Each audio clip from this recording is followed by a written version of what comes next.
Let's learn how to write JazakAllah in Arabic. The phrase JazakAllah means thank you.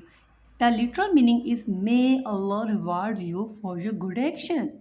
So for now, how to write JazakAllah? The first letter is Jim, then Za, then Alif, and then Kaf.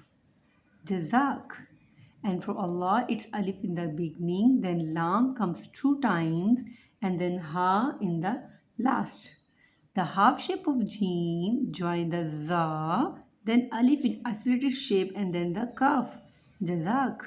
And for Allah, the isolated shape of alif join the half shape of lam, join the half shape of lam, join the ha in the end as an ending shape. For writing JazakAllah in English, the equivalent of Jim is J. J. For Z is Z for it is Z. Jazak. For Kaf it is K. Jazak. And for Allah, A in the beginning, L for Lam, and for Lam, and A, H in the end. JazakAllah.